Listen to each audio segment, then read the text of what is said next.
Gibran akan memposisikan seperti itu karena ya kan bapaknya presiden gitu. Ya kalau Gibran saya terus terang tidak underestimate sama Gibran ya.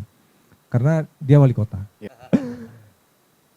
Belum ada yang nyantol Pak. Oh, belum ada yang nyantol. Sekedar penyampaian doang. Jadi kayak ya masyarakat menunggu nih penampilan Mas Gibran. Ya. Karena selama debat-debat yang diadakan oleh masyarakat, ya maupun kampus, Mas Gibran ini tidak pernah tampil. Tinggal 1,5 bulan dan sebagainya, menurut kami, sementara ini kami merasa bahwa insya Allah moga-moga kami menjadi pemenang. Sampean bisa ngeliat di medsos. Dengan slow, dengan santai apa aja bisa dijawab, makanya saya bilang Pak Mahfud tes selesai.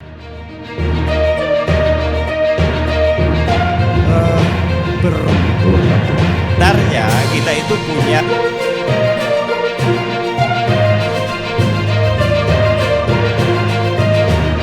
tanggapan bisa KPU Kabupaten Kota. Kalau dia pakai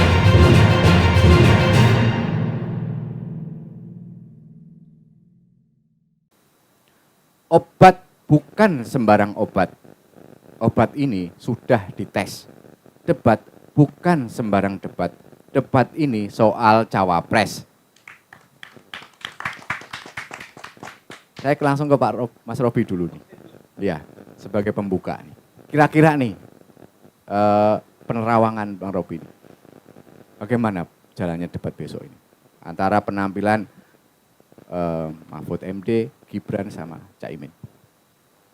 Ya baik, jadi ketika ketiga capres ini memang tidak cawapres ya, tidak memiliki pendidikan background ekonomi. Ya. Jadi saya kira hampir-hampir imbang lah itu.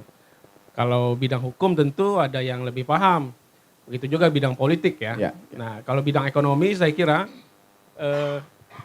ketiganya tidak terlalu agak menonjol lah, karena Prof. Mahfud juga lama berkecimpung di dosen ya, akademisi, Muhaimin di politik, Gibran nggak tahu juga apakah pernah menjadi martabak, pedagang martabak, apa itu bisa menguasai secara teori ekonomi, kemudian saya lihat panelis-panelisnya memang agak banyak yang muda-muda, dan jam terbang panelisnya saya kira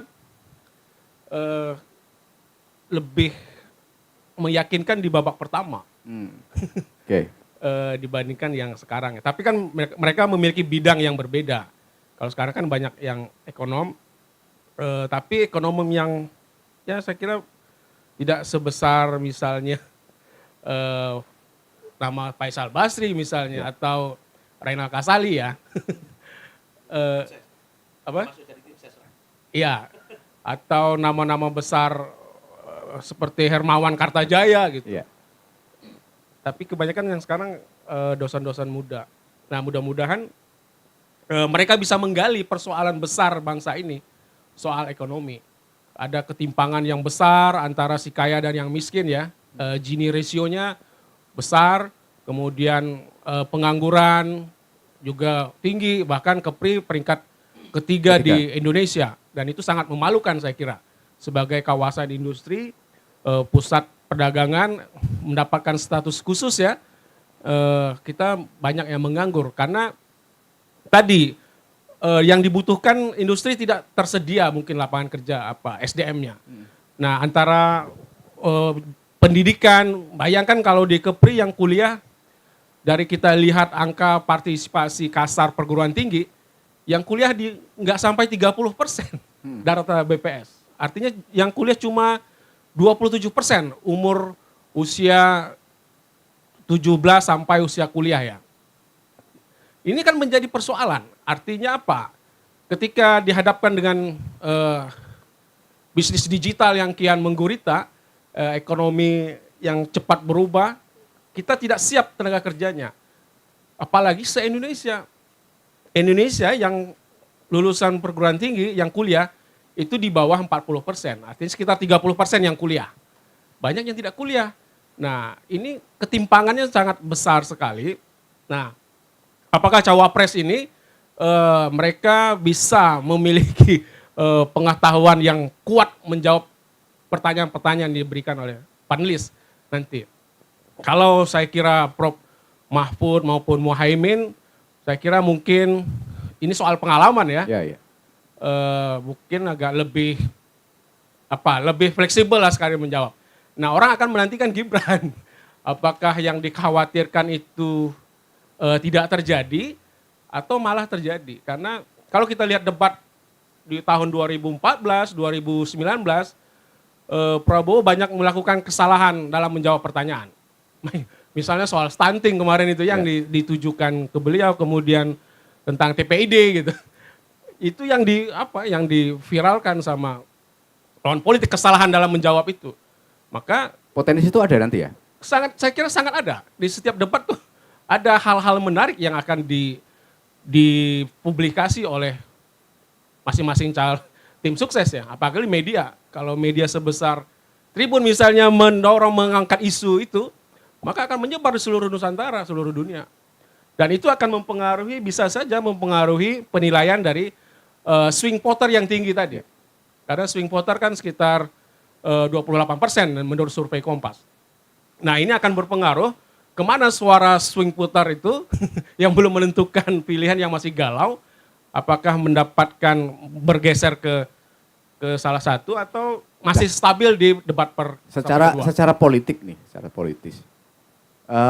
Debat besok itu akan lebih penting mana? Substansi ekonominya atau memang para cawapres atau tim sukses nanti itu menginginkan seperti yang tadi mereduksi performan. Saya kira mereka akan memperhatikan penampilan. Ya. Karena kalau misalnya ditanya soal inflasi, bagaimana mengatasi inflasi, saya kira semua bisa. Ya. 3 orang itu menjawab. Kemudian mengatasi kesenjangan si kaya dan si miskin, Gini ratio.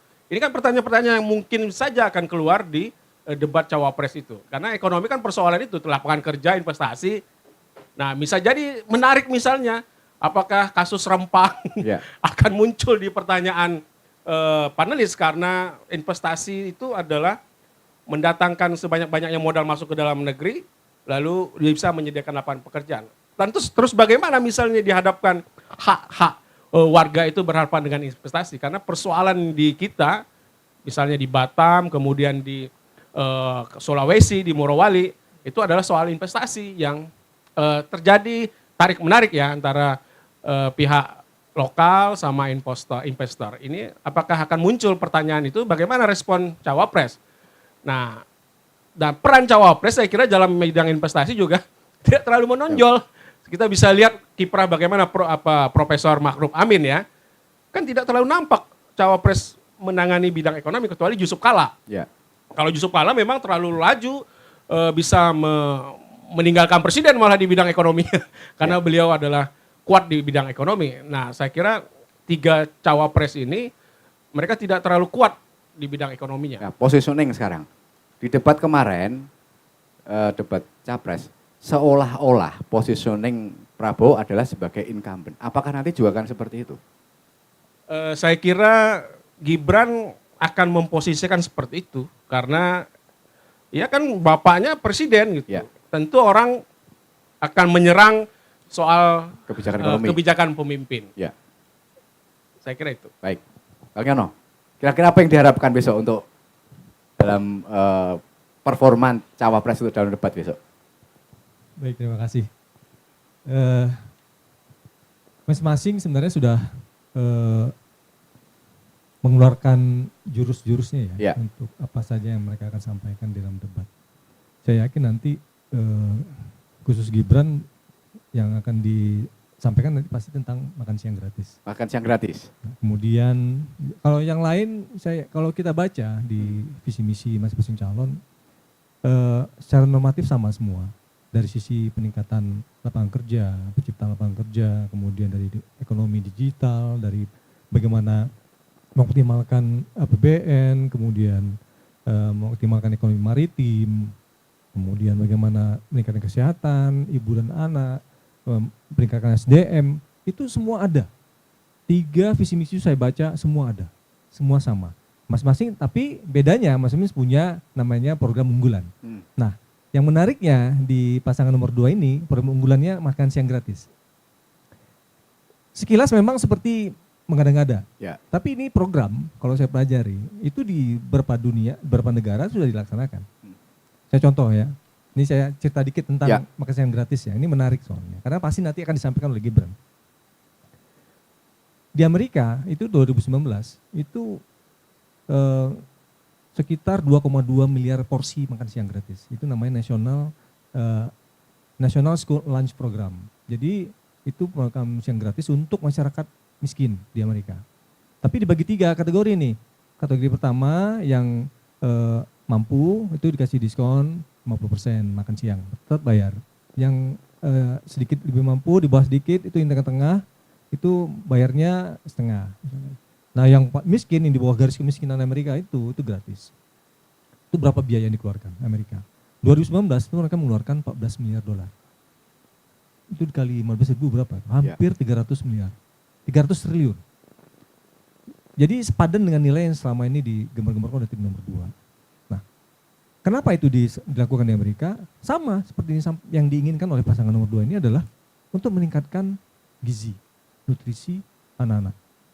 Nah, cuman apakah Indonesia sudah se-urgent itu untuk memberikan makan siang gratis, itu nanti mungkin akan perdebatan, dan saya nggak masuk ke substansi itu berhak masing-masing calon untuk menyampaikan programnya.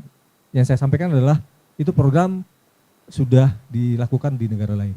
Gitu. Jadi itu bukan yang pertama, dan saya yakin ya itu silakan apakah nanti dilanjutkan, kalau menang nanti publik tinggal melihat. Yang menarik nanti di Anies secara detail menyebutkan ekonomi maritim di Selat Malaka. Ya. Nah itu tidak ada di pasangan yang lain. Nah ini kenapa saya perlu tekankan di sini. Di sini penting karena ini seperti terlupakan. Walaupun sudah dilakukan, misalnya penyediaan infrastruktur pelabuhan kontainer di sepanjang Selat Malaka, tapi belum optimal. Termasuk di Batam misalnya. Batam ini mungkin tidak akan disebut dalam debat nanti ya, maupun isu-isu yang terlalu kecil. Kepri ini kecil lah kalau kita bicara masalah-masalah nasional yang akan dibahas.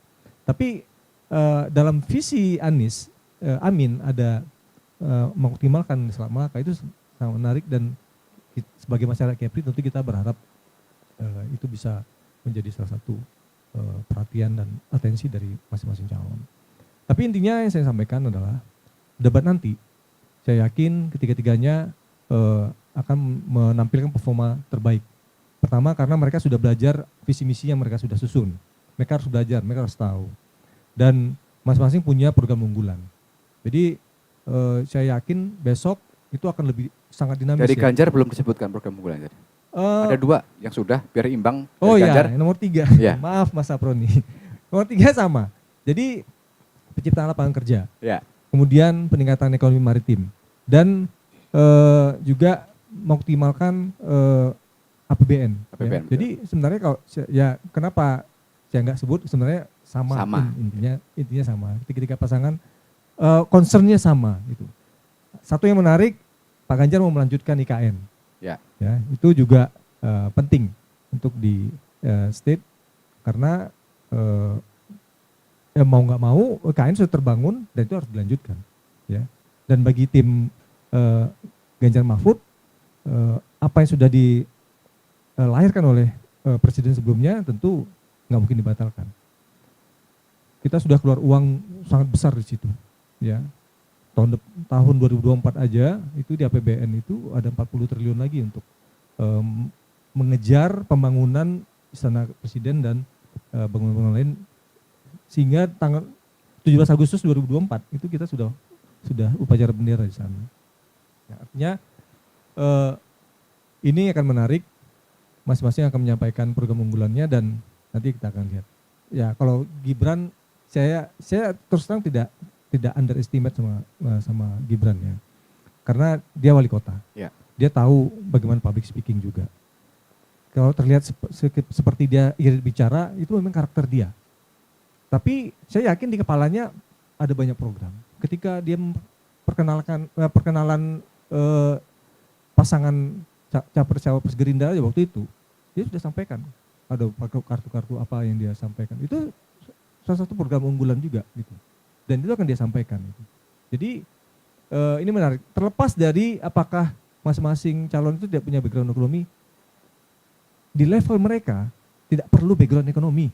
Jadi nggak begitu tidak terlalu perlu. penting. Mereka main dari tataran kebijakan, Ya.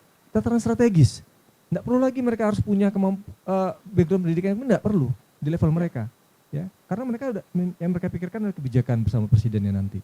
Jadi yang kita akan dengarkan adalah mereka mau buat apa dari sisi ekonomi. Tapi politik. bisa muncul peluang pertanyaan jebakan sehingga membuat yang ditanya itu seolah tidak mengerti mengenai ekonomi. Kan Nah, bisa juga.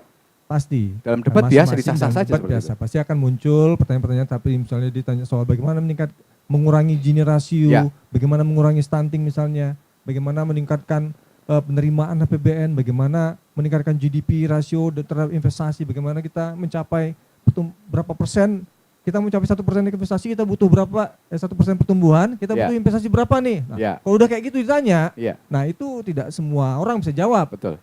Apalagi di level orangnya tidak paham ekonomi makro dan ekonomi Iya. pembangunan. Jadi kalau itu muncul untuk jawaban untuk pertanyaan jebakan mungkin saja, gitu ya. Tapi substansinya nggak di situ, Nggak di situ ya. karena lebih ke kebijakan. Tapi nanti ini menarik kalau kita Iya. lihat bagaimana masing-masing mungkin mengeluarkan ya mungkin peluru-peluru untuk Jab-jabnya ya. jab-jab hook-hook kiri untuk menambah ini semarak suasana debat nanti besok malam. Ya, baik. Ke mahasiswa dulu, ke Aditya. Keinginan dari mahasiswa apa? Gimana besok? Oke, baik, terima kasih. Mungkin saya mewakili dari mahasiswa Ya. seluruh Indonesia atau Kepri. Sebenarnya yang kami harapkan Ya. kami harapkan itu sebuah gagasan dari cawapresnya sendiri. Nah, kemarin kan kita sudah mendengarkan bahwasanya capresnya sudah melakukan debat dan saatnya besok untuk cawapresnya. Nah, di sini yang diharapkan itu gimana nanti dari cawapres ini untuk memberikan keyakinan kepada anak muda khususnya. Karena yang kita ketahui bahwasanya kan pemilih yang bisa dibilang 50% lebih banyak itu adalah anak muda untuk di tahun ini. Nah, gimana nanti para cawapres ini untuk meyakinkan kami gitu loh, meyakinkan kami dengan gagasan-gagasannya, bukan dengan gimmick-gimmicknya, bukan dengan saling menjatuhkan satu sama lain. Jadi gimana nanti di debat itu bisa mengontrol emosi dan lain sebagainya. Jadi bukannya anak muda lebih suka gimmick-gimmick juga? Ya, itu adalah sebuah gimana ya? Yang jelas sebagai calon RI2 lah khususnya itu tidak boleh lah untuk berlebihan di dalam tidak boleh bergimmick gitu berlebihan. karena ya itu bukan menjadi faktor utama untuk gimana nanti kita menilai seseorang gitu. Nah, mungkin gagasan yang harus diberikan. Nah, ketika kita berbicara mengenai keyakinan, kita juga debat ini menjadi salah satu pendorong lah untuk kami memilih gitu, untuk kami pinter di mana kami memilih untuk siapa yang berhak untuk menduduki posisi ini gitu. Nah, berdasarkan track record juga tentunya. Nah, mungkin ketika kita ingin mengulik sedikit track record ya, mungkin dari Caimin dulu, beliau adalah salah satu orang yang berpengalaman lah tentunya di dunia politik. Ya. Beliau pernah menjadi wakil DPR ya atau MPR itu. Pokoknya beliau juga ketua dari ketum partai gitu. Nah, ketika membawa isu ekonomi tadi ya juga udah dibahas oleh Bapak tadi bahwasanya ya memang tidak harus orang yang paham di situ, namun dia sudah tahu posisinya di situ. Dia sudah tahu gagasan-gagasan yang bakalan dibawa. Nah, mungkin ketika berbicara Caimin ini saya melihat ada beberapa keblunderan-blunderan yang dibuat oleh beliau sendiri. Nah, Ya. beliau pernah menghadiri sebuah podcast di salah satu kolom channel YouTube dan beliau sudah menyatakan statement bahwasanya ya itu kan hanya kata-kata kampanye, itu kan hanya janji-janji kampanye. Yang soal Palestina? Bukan hanya soal Palestina tapi soal menggratiskan BBM dan soal memberikan modal 10 juta buat anak muda untuk meyakinkan anak muda ya. Kami bukan hanya butuh itu tapi kami butuh gagasan yang konkret, kami butuh teknis yang gimana nantinya gitu. Nah, berbicara dengan Caimin seperti itu. Mungkin untuk yang kedua ya Mas Gibran salah satu bisa dibilang anak muda yang maju karena adanya konflik, adanya perubahan konstitusi yang sudah disahkan gitu. Nah, mungkin ini menjadi daya tarik utama ya kami sebagai anak muda. Sebelumnya kami juga sudah melakukan kajian ya untuk BEM-SI seluruh Indonesia juga memandangkan hal ini. Gimana itu mungkin ketika hal yang sudah disahkan ini dan itu memang harus diikuti dan harus ditaati. Namun dengan adanya bisa dibilang kecacatan ini ya juga menjadi daya tolak untuk gimananya sebenarnya apakah ini memang bisa dipermainkan dengan mudah seperti itu. Itu berpengaruh ya terhadap pandangan dari anak-anak muda sekarang? Tentunya berpengaruh Pak, karena dengan mudahnya bisa dibilang kan ini diisukan sebagai ya adanya dinasti politik dan lain sebagainya. Itu kan menjadi gimmick-gimmick lah, maksudnya hal-hal yang memang terungkapkan lah di Indonesia. Kita tidak bisa menutupi itu, ya memang itu sebagai oposisi-oposisi dari sebagian orang untuk menganggap itu. Nah, namun sebagai anak muda tentunya berbicara tentang konstitusi itu juga memang tidak semudah itulah untuk diubah-ubah. Artinya dengan adanya kejadian ini mungkin nanti kedepannya bakalan terjadi lagi gitu loh. Kita nggak tahu apa yang bakalan terjadi gitu kan. Semena-mena diubah dan lain sebagainya. Nah mungkin kalau balik lagi berbicara tentang Gibran adalah orang yang mungkin teruntungkan lah di tema kali ini itu, yaitu tentang ekonomi. Nah gimana kita melihat track recordnya ya. Gibran adalah wali kota yang memiliki track record bisa dibilang cukup bagus. Beliau juga sudah memajukan ekonomi di Surakarta. Dan juga beliau berbicara mengenai APBD atau pendapatan daerahnya juga 3 kali lipat naik ketika beliau menjabat. Nah mungkin itu menjadi daya tolak ukur lah kami sebagai mahasiswa pemuda juga untuk melihat itu. Nah, namun di sisi lain yang jelas kita nantinya bakalan menunggu gagasan bukan hanya gimmick dan lain sebagainya saya sebut tadi. Nah mungkin untuk berbalik lagi ke Pak Mahfud MD ya, beliau juga salah satu orang yang sangat luar biasa di dunia pemerintahan. Beliau sudah menjabat lebih kurang ya mungkin selama 23 tahun beliau sudah di dunia pemerintahan. Dan beliau juga akademisi, salah satu dosen besar gitu. Mungkin untuk Pak Mahfud berbicara mengenai ekonomi itu ya kita lihat saja nanti. Saya tidak ingin terlalu banyak komentar dengan Bapak ini karena ya mungkin bahwa ini memang jago di bidang hukum. Berbicara mengenai track record ya tidak ingin banyak komentar tentang Bapak ini karena mungkin harusnya masih banyak hukum yang harus ditegakkan sih di Indonesia. Kita mempertanyakan itu gimana anak muda ini ya mempertanyakan inilah gitu. Iya. Masih banyak sih yang harus diulik dari 3 capres ini. Namun yang jelas yang kami harapkan ya itu gagasan yang konkret, gagasan yang benar-benar mantap. Visi misi sudah baca dari? Ya sudah Pak. Ya. Ya, dari 3 itu yang nyantol yang mana? Yang ya mungkin belum ada yang nyantol Pak. Belum ada yang nyantol. Sekedar penyampaian doang. Jadi kayak ya makanan gratis kalau dipikir secara logika kan itu nggak mungkin. Ya. Gimana nanti sistemnya? Kami butuh makanya itu tadi gagasan teknisnya. Gimana pelaksanaannya nanti. Nah mungkin kalau yang Caimin tadi juga menjanjikan 10 juta untuk modal bagi anak muda gitu. Dan menggratiskan BBM dan lain sebagainya. Kalau dari pasal nomor 3 sendiri kan ya mungkin pembangunan Faskes ya, fasilitas kesehatan yang mungkin itu sudah disampaikan juga gimana sistemnya. Mungkin dari yang sedikit masuk akal itu yang nomor 3 sih Pak. Gitu. Oh sedikit masuk akal. Yang sedikit masuk akal ya. Sedikit masuk akal. Tapi kita masih belum tentu pilihan kan gitu kan? Belum tentu. Mas Pri gimana Mas Pri? Sekaligus menjawab tadi Mas Pri. Silakan. Baik, terima kasih Mas Agus. Saya boleh pakai salam perubahan boleh ya? Boleh. Anies Muhaimin menang, salam perubahan.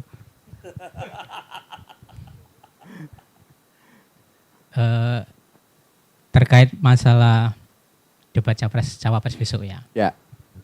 Jadi saya melihat ini menarik karena masyarakat Indonesia tentu sangat menunggu dan menanti penampilan dari semua cawapres. Dan saya sepakat bahwa yang diharapkan itu adalah bagaimana cawapres ini bisa menunjukkan performanya. Bagaimana rakyat bisa melihat kapabilitas dari cawapres itu. Ya, karena track record itu tentu akan menjadi penilaian dari masyarakat, dari rakyat.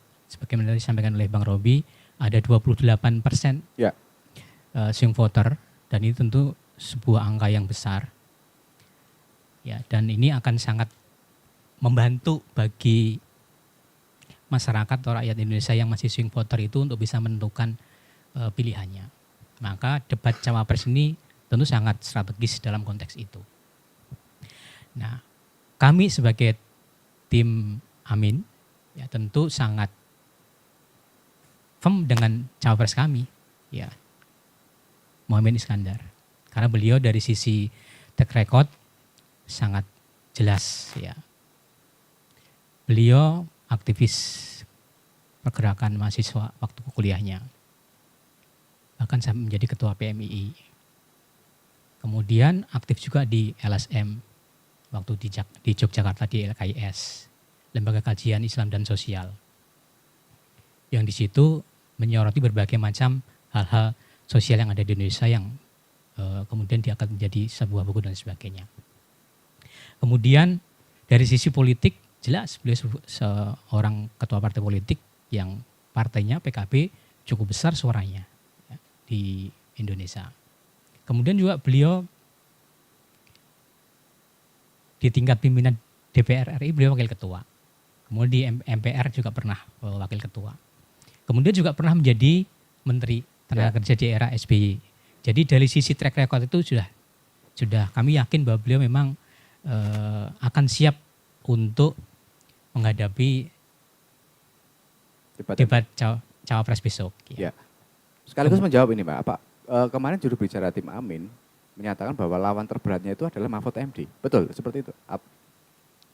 Iya, jadi bukan berarti mengecilkan Mas Gibran ya. Bukan ya, enggak ya? Ya, tetapi tentu kan masyarakat menunggu nih penampilan Mas Gibran. Ya. Karena selama debat-debat yang diadakan oleh masyarakat, ya maupun kampus, Mas Gibran ini tidak pernah tampil. Ya pengennya ke KPU yang menjelaskan. Ya mudah-mudahan tampil besok performanya bagus gitu. Jangan sampai ada blunder-blunder lagi gitu. Sayang nanti energinya dari tim 02 jadi habis karena mengklarifikasi gitu. Jadi kita betul-betul kontestasi ini betul-betul kontestasi yang sehat, betul kontestasi yang baik sehingga rakyat akhirnya ada pilihan yang sehat dalam konteks itu gitu. Ya.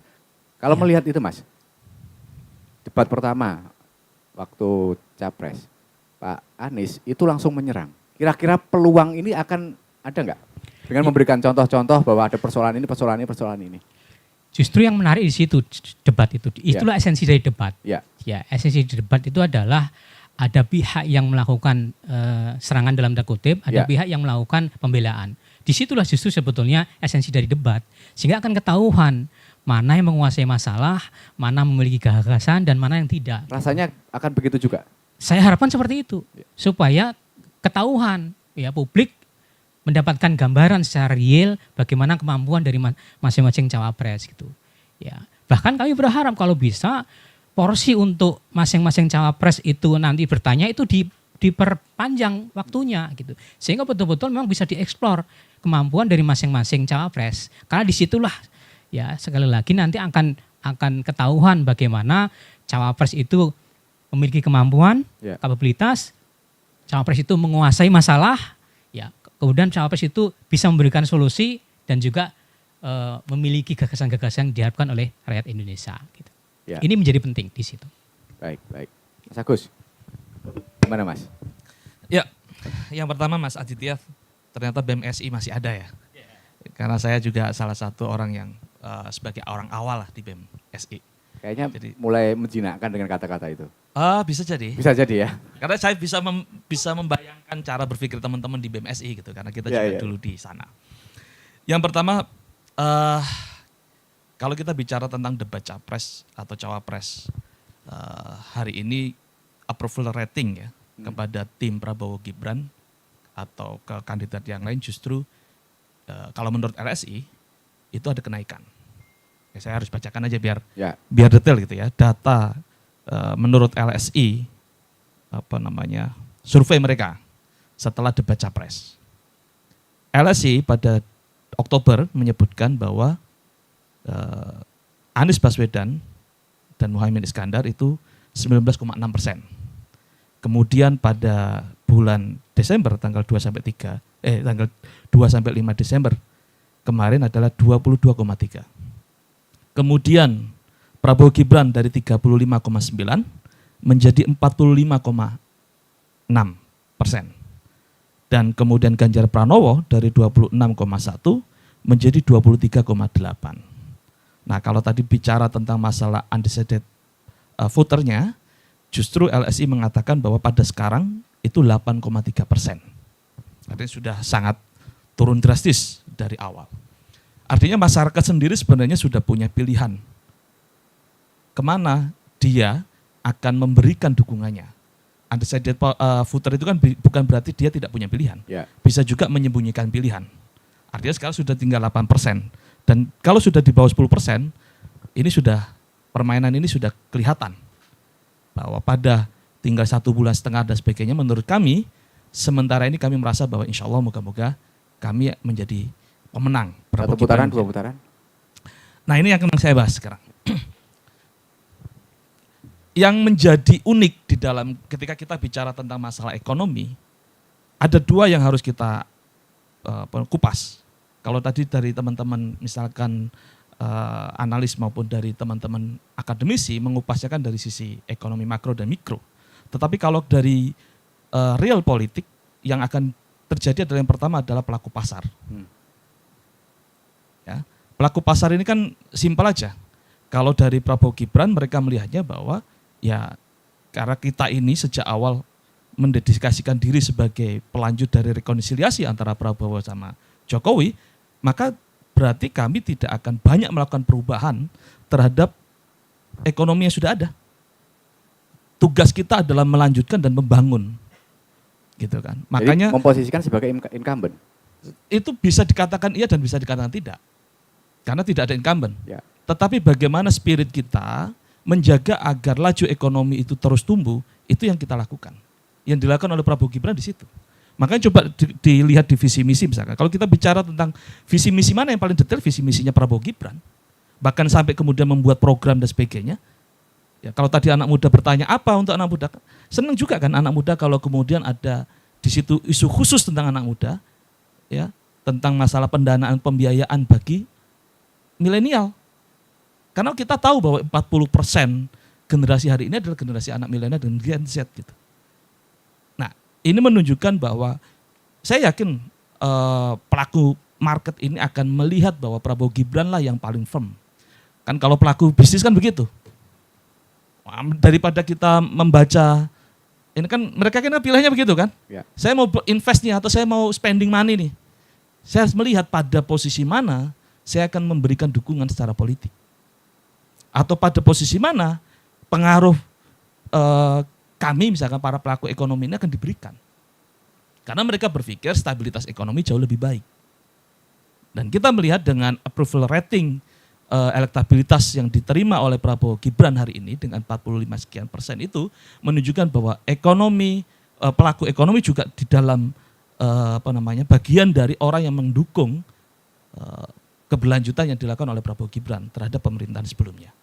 Ya, arus di digital di media-media sosial itu lebih cenderung mengkhawatirkan penampilan Gibran nanti. Apakah dirasakan juga?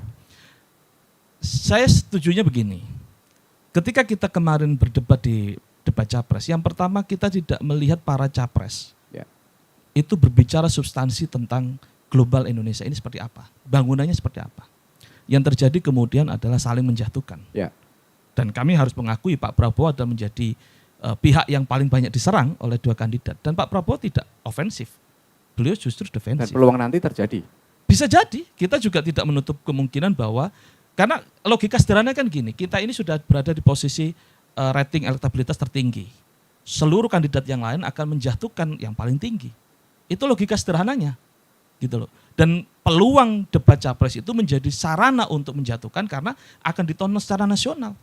Tetapi ingat, di debat capres yang pertama, publik kemudian berubah, ternyata tidak negatif sentimennya terhadap Prabowo Gibran. Malah justru menaikkan popularitas dan elektabilitas Prabowo Gibran. Jadi ada hal yang terbalik. Makanya kalau saya yakin besok ini, kalau debat cawapres ini akan berbeda. 2 kandidat yang lain, paslon nomor 1 maupun paslon nomor 3, akan berpikir ulang apakah dia akan melakukan serangan terhadap Gibran atau tidak. Dan jangan salah, semakin banyak diserang kan justru Prabowo semakin naik. Ya. Itu kan karakteristik masyarakat juga. Baik. Masyarakat juga nggak suka orang-orang yang menggunakan gimmick saling serang menyerang itu. Gitu. Dan Prabowo justru kemarin tidak mau melakukan serangan itu, menyerang balik itu tidak. Dia menerima cacian makian itu dengan santai saja. Ya, baik. Mas Saproni, gimana sekalian menjawab tadi, diklaim. Nanti Mas Pri juga akan menjawab soal survei tadi, biar imbang. Silakan, Pak. Baik, terima kasih. Kalau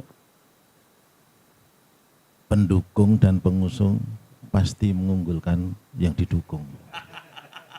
Apapun alasannya. Betul kan, Mas? Yang fair yang agak sebelah sini harusnya. Baik Mas Adit, Mas Triano sama Mas Robi, itu yang fair. Nek tanya yang sini sama jawabannya. Iya. Saya pun juga nggak mau kalah. Ya. Gitu Mas. Tapi seperti yang saya sampaikan yang pertama dulu, bahwa kontestasi ataupun nanti yang akan dilaksanakan debat oleh cawapres itu, tentu kami juga berharap bahwa nanti para cawapres mampu memberikan tontonan yang menarik bagi masyarakat Indonesia. Dengan langkah-langkah yang taktis dan strategis lah, karena ini terkait dengan 7 item tadi itu. Nah, seperti apa? Kita di sini kan belum bisa mengomentari, barangnya belum berlangsung. Ya. Nah, tetapi setidaknya apa yang sudah terjadi saat ini, baik yang secara per kelompok-kelompok yang melakukan diskusi dan sebagainya, lah itu yang baru paling bisa ditani. Kami di sini pakai tastes, Pak. Kalau kemarin sacet, lah sekarang tastes. Artinya bagaimanapun sacet dan tastes itu harus sama, karena tastes itu ketegasan, Pak. Lah kalau yang disampaikan tadi oleh Mas Robi, Pak Mahfud spesialis di bidang hukum. Kan gitu. Ya memang iya. Enggak kita pungkiri kalau Pak Mahfud memang di situ. Tetapi harus kita pahami, Pak, untuk menjadi capres-cawapres itu bukan hal yang mutlak untuk menguasai secara keseluruhan. Enggak mungkin seorang presiden dan wakil presiden mampu menguasai semua, pasti di situ nanti ada pembantu-pembantunya. Ada tenaga ahli-ahlinya, ada dewan pertimbangan atau watim presnya selalu ada. Nah maka dari itu, apa yang disampaikan Mas Robi terkait dengan, wah nanti ini kalau urusan ekonomi yang paling hebat di Indonesia, mohon maaf tadi disebut kayak Faisal Basri dan sebagainya. Bu Sri Mulyani juga hebat, Mas. Nah tapi apa? Untuk sampai kepada seorang cawapres yang dalam tanda kutip nanti mau akan memaparkan dalam debat itu, kita nanti akan sama-sama lihat. Apakah seorang Mahfud MD hanya mampu urusan hukum? Belum tentu, Pak. Karena beliau berpengalaman sudah sekian lama. Yang kedua, tadi Mas Priyono ya, juga menyampaikan hal yang sama. Kalau terkait dengan cawapres 1, 2, dan 3 itu, pasti semua akan memaparkan dengan apa? Visi misinya sudah ada kok. Tinggal bagaimana mereka nanti menyampaikan di depan publik itu. Sudah ada itu. Ahli-ahlinya sudah banyak. Nah memang yang jadi masalah nanti kalau debat itu pertanyaannya antar kandidat. Kandidat ya. Nah, itu kan spontan gitu kan. Nah kalau tadi Mas Brian menyampaikan saling serang ya kalau salah ya. Apakah nanti terulang lagi? Ya wallahu a'lam, kan biasanya kan yang sini kesini kan gitu kan. Wallahu a'lam ini. Kami kalau saya meyakini paslon 03 nggak ada unsur saling gitu lah. Iya. Ya tapi kita lihat aja nanti ya, yang biasanya yang rame yang sini. Yang seru lah pokoknya. Ini nggak tahu nih ada apa gitu kan. Ya, terus Mas Adit, sampean masih muda, saya sangat seneng lah. Kritis itu bagus. Tadi menyampaikan kurang menarik kami anak muda dijanjikan untuk angka yang nilai-nilai itu. Ya. Nah, apa-apa yang ada di benak mahasiswa sama seperti yang sampaikan yang dulu. Mahasiswa itu masih murni, Pak. Sampai ngomong sekeras-kerasnya masih enteng. Beban masih boleh dibilang nggak ada. Karena apa? Sampai gerakannya murni untuk menyuarakan kepentingan masyarakat atau rakyat. Saya nitip Mas Adit, masuklah partai politik. Iya, karena kenapa? Biar dari muda sampai jadi mahasiswa, bebas mengungkapkan segala sesuatunya, diikuti dengan masuk ke politik. Biar tahu liku-likunya di situ nanti, kelok-keloknya itu. Kenapa? Makin muda sampai sudah terjun ke dunia politik, jauh lebih bagus daripada nanti sudah umur kayak saya baru terjun ke politik, Mas. Jadi apa? Keberanian sampean diikuti dengan partai politik, wah itu lebih jitu. Nah kalau di kami punya Mas Seno, yang anak muda itu kan. Nah mudah-mudahan ada seno-seno yang lain yang ada di partai kami. Saya nggak nutup kemungkinan juga di partai yang 18 itu pasti akan ada. Hanya keberanian itu tidak semua bisa, Mas. Apalagi sampean wakil ketua BEM ya. BEM, ya.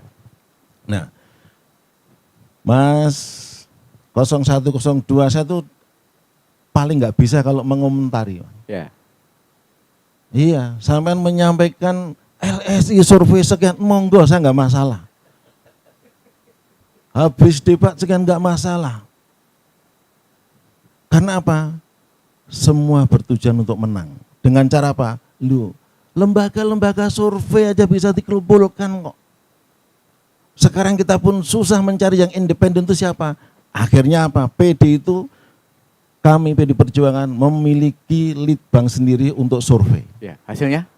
Saya nggak bisa mengungkapkan. Karena itu hanya untuk konsumsi kita sendiri, Mas.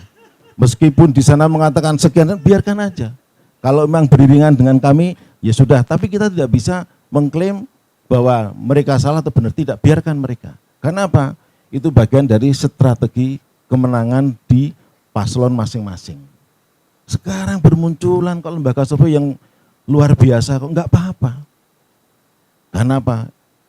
Demokrasi itu melindungi hak-hak itu. Nah, yang berikutnya Mas Brian tadi menyampaikan tentang bagaimana ide-ide gagasan nanti ketika di debat. Cawapres masing-masing jangan sekali-kali kita underestimate, Mas. Saya nggak bela siapa-siapa kalau di sini. Kenapa? Cawapres tiga-tiganya saat ini adalah putra-putra terbaik bangsa saat ini. Yang bisa sampai menuju ke cawapres. Kita nggak mungkin, Mas. Untuk maju caleg aja ribetnya nggak karu-karuan. Ini ada nih bertiga nih. Caleg juga. Apalagi beliau yang sudah sampai ke tampuk orang nomor 2 nantinya itu. Itu nggak gampang, Mas. Dan sangat berliku. Jadi sekali lagi, mari besok kita simak dengan 7 topik yang akan disampaikan oleh cawapres. Nah, baru nanti kita bisa komentar, Mas. Kalau urusan visi misi kita sudah baca. Ya. Tapi kan visi misi hanya dibaca, tapi bagaimana nanti para cawapres itu menyampaikan secara langsung. Dengan namanya debat tadi itu kan saling adu argumen. Ya. Rasanya Pak Mahfud akan lebih oke menyampaikan dibandingkan Caimin atau Gibran? Sampean bisa ngeliat di medsos. Dengan slow, dengan santai apa aja bisa dijawab. Makanya saya bilang Pak Mahfud tes selesai. Iya. Gimana Mas Bri? Nah iya. Mau nggak Mas Bri? Gimana Mas Bri? Mas Agus memang bisa lah. Jadi hasil survei memang patut kita hargai, ya, karena lembaga-lembaga itu tentu punya metodologi yang mereka punya tanggung jawab moral untuk mempertanggungjawabkannya kepada publik. Ya. Dan bagi kami di tim Amin tentu ini menjadi alat untuk semakin memotivasi kami, ya, supaya pergerakan-pergerakan di lapangan menjadi semakin maksimal. Ya. Tentu sebagaimana disampaikan tadi, setiap tim tentu memiliki cara dan strategi untuk bagaimana memenangkan pasangan capres-cawapresnya. Kemudian terkait masalah apa yang tadi disinggung berkenaan dengan isu-isu anak muda. Ya. Sebagai pemilih besar di Indonesia, tentu isu-isu anak muda ini sangat strategis untuk dikelola secara baik ya. Dan saya yakin ini juga menjadi perhatian dari semua pasangan capres-cawapres gitu. Bahkan tim Amin ini mempersiapkan satu event yang khusus ya untuk anak muda, yang kalau untuk Anies Baswedan namanya Desa Anies. Itu penyelenggaranya anak-anak muda, audiensinya anak-anak muda, dan mau nanya apapun silahkan, dengan cara dan gaya apapun monggo. Ya, Anies akan menjelaskan dengan cara dan gayanya Anies Baswedan. Pun demikian untuk Caimin cawapres, kita punya yang namanya selepet Imin. Gitu. Itu juga sama. Siapapun. Nah, kalau yang di debat nanti, apakah penampilan akan yakin Caimin akan menyampaikan delivery selalu lebih bagus ketimbang Gibran atau Pak Mahfud? Ya, kembali lagi track record kan sudah membuktikan itu. Ya, jam terbang tentu akan mempengaruhi bagaimana penguasaan audiens, penguasaan forum dan lain sebagainya. Dan ini menjadi penting ya, karena sekali lagi bagaimana debat cawapres itu bisa memberikan gambaran kepada masyarakat Indonesia tentang kapabilitas dari kandidat-kandidat yang ada. Ini penting supaya masyarakat tidak kita ajak untuk memilih kucing dalam karung. Gitu. Betul-betul tahu bagaimana isi kepala dan juga kapasitas dari masing-masing kandidat. Ya, ini sesuatu yang sangat positif ya, sehingga terjadi edukasi ke publik gitu ya. Kalau tadi dikatakan pemilihnya sudah firm, ya boleh-boleh saja karena itu pendapat dari klaim aja itu ya. Ya bisa saja seperti itu. Ya, tapi kan ternyata di lapangan pengaruh. Ya, pengaruh. Tapi biasanya PKS ada survei juga sendiri ada. Ya? Ada. Hasilnya gimana? Pasti. Jadi makanya tadi itu kalau teman kita ini menyampaikan surveinya, ya kita juga punya data sebagaimana PKS, tadi sampaikan PKS oleh lebih rapi kan data. Iya, disampaikan oleh Pak Saproni bahwa masing-masing kandidat tentu kan memiliki data lapangan ya, yang itu menjadi bagian dari bagaimana cara dan strategi kami untuk melakukan pergerakan di lapangan. Gitu. Ya. Maka dengan seperti itu optimisme itu tetap akan muncul di tim kami. Gitu. Jadi tetap yakin menang. Tadi kan berapa persen? 45. Dari PKS, apakah mengakui itu, Mas? Tadi klaim kan boleh-boleh saja kan, boleh-boleh saja. Karena ini hak dari pasangan calon dan tim pemenangan untuk melakukan klaim-klaim itu gitu. Baik. Jadi kalau klaim itu kemudian kita iakan, tentu kan pertarungan selesai, permainan selesai.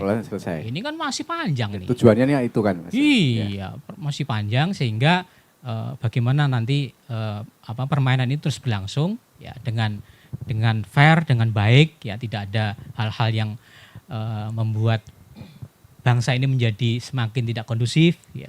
Nah, ini penting menjaga itu, kondusivitas itu. Baik. Ya. Baik, terima kasih.